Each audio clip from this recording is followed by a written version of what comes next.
Arise, Sir David Jason. Jim Allen has persuaded him to do an exchange. The 2 hostages for one of us. He wants you. Just when I was looking forward to an early night. If you are prepared to go in, try and persuade him to come out with his hands up. Oh, right. I was going to try and persuade him to come on holiday with me. Anyone got a vest? I studied to become an electrician, which I did.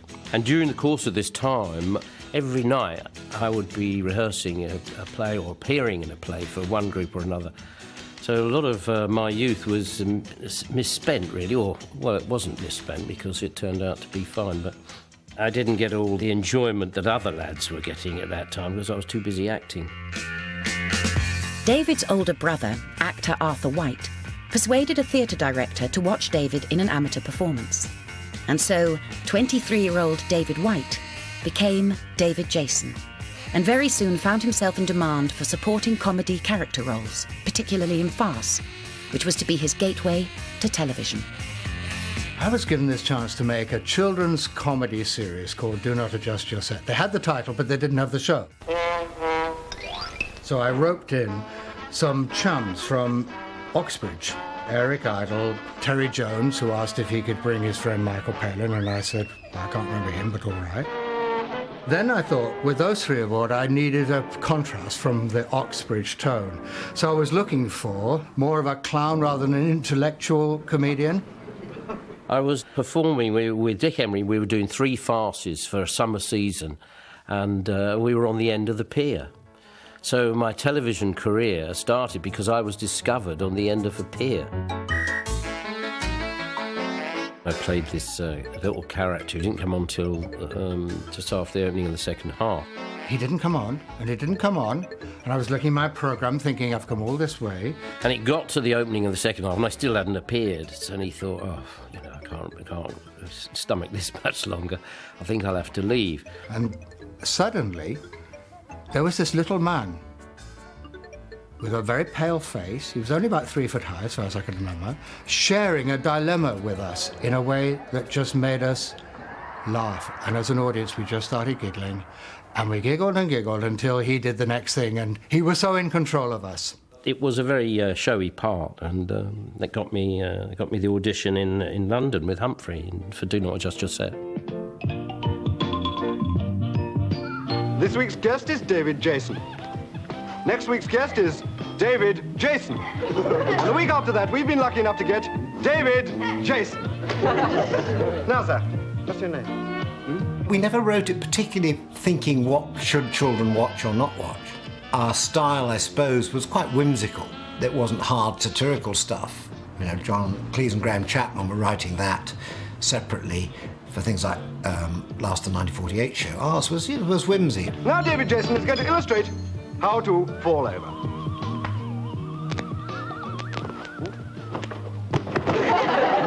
Did you enjoy that? I did. Come on. Over the last few years in the garden, scientists have advanced by leaps and bounds.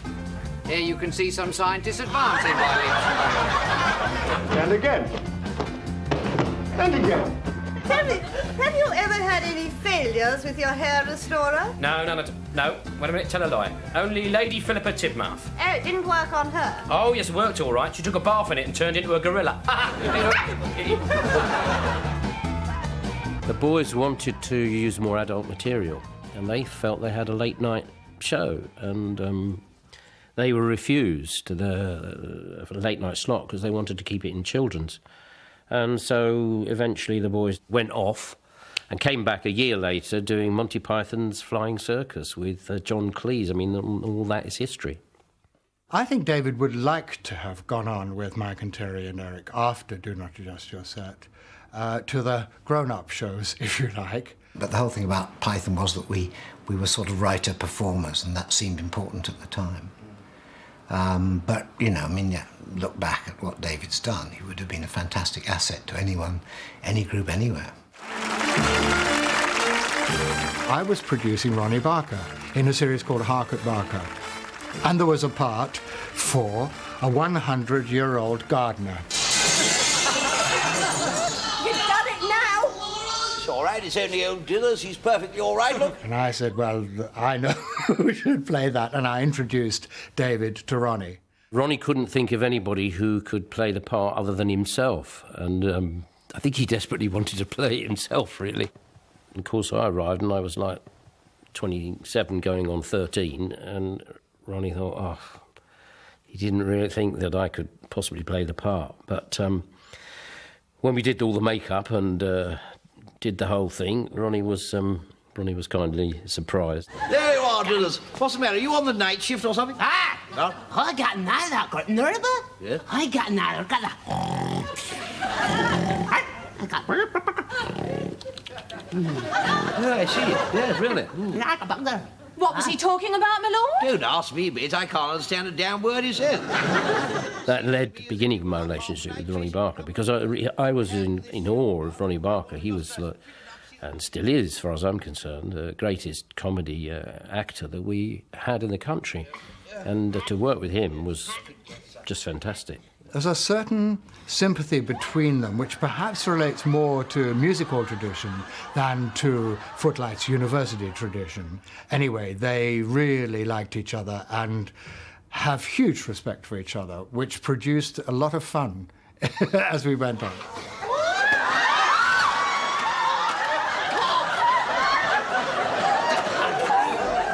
I see, Bit. Are you all right, over there? Yes, Ronnie then decided to do a series of 6 separate plays, and one of them was going to be written by Bernard McKenna, who had worked on Harcourt Barker, and he wrote a piece called The Odd Job. Ronnie Barker has a row with wife Joan Sims. She walks out, he threatens to kill himself, tries in various silly ways, completely fails, knock on the door, in comes Funny Fellow saying, Any odd jobs? Odd jobs? Ronnie says, yes, actually, I need you to bump me off. 60 quid. That'll do. It's lucky we met, isn't it? Yeah. That's one of the best examples of comic timing ever. When will you do it, then? You just leave it to me, and then, when you're least expecting it... Yes, that sounds reasonable, yes. I think now of it. Right. Thanks very much. Right. Well, I suppose we...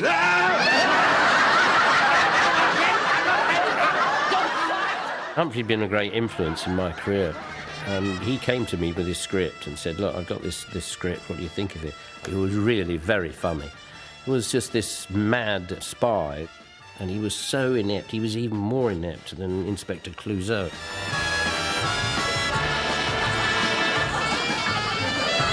Now then, I think it's about time that we went back to HQ.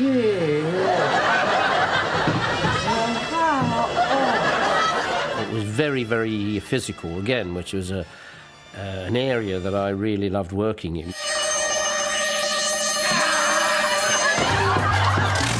Right, Now that means a conference in London today and a flight to Germany tomorrow.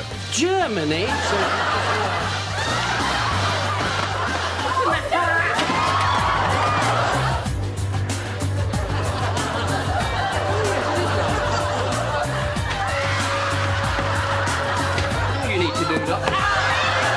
You're not leaving that lawnmower in here. Oh, all right, darling. I'll tell you what I'll do.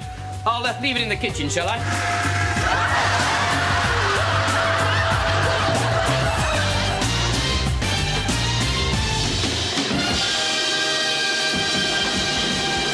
I was very good at playing hapless characters, I was told. It took me a long time to work out what hapless meant, but what it means was a loser.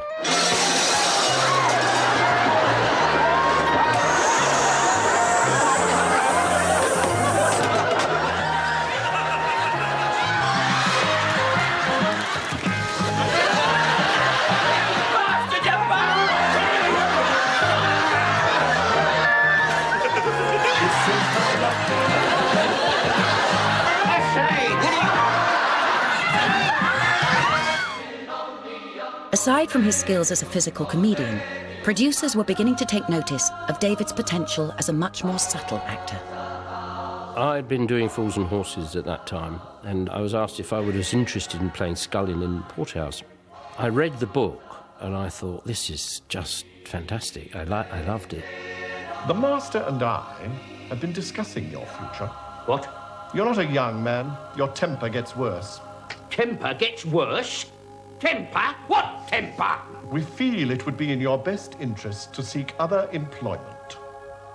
I wanted a chance to prove that I was an actor, first and foremost, and not just a comedy turn. After all these years in this college, and you've sacked me? Now, Scullion. No, it's not you, is it? It's him!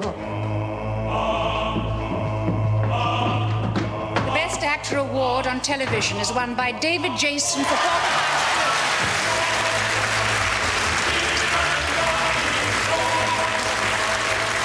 This is quite a shock, I must say. David's BAFTA led to other offers of dramatic roles where his gifts for comedy and pathos could flourish. ITV came up with a script by Reggie Perrin creator David Nobbs, A Bit of a Do. I loved the idea, the original idea, which I thought was really, really funny. The bride's mother and the groom's father eventually go to bed together at the wedding reception, which I thought was really odd. I want you. You are? I ache for your body. Oh, heck. I thought to myself, well, I've never got the woman, it's about time, so yeah, I'll do it if it's just to prove I can get the woman. Please, wake up. We've got to get downstairs. Come on. I'd never met David before A Bit of a Do and was slightly tentative. I wasn't sure how I would feel with a kind of comedy gentleman known for sitcom. I wasn't sure how I'd feel in terms of drama. I shouldn't have worried because he's just one of the most committed actors I've ever worked with. You know, for much of my life, much of my behaviour has been that of a Burke. I've surprised you, haven't I? Well, yeah. I know. Difficult to see me as a Burke. No, I'm surprised you see yourself as a bird. You what? To work without a comedy without an audience was a delight, in a way. So I thought, yeah, this is the way to do comedy, yeah. Get rid of the audience. Let's just concentrate on the job in hand. What's the matter? What's the matter, love? Everybody says what a picture Jenny looks. Well, she does. Nobody says what a picture Paul looks. Well, he doesn't.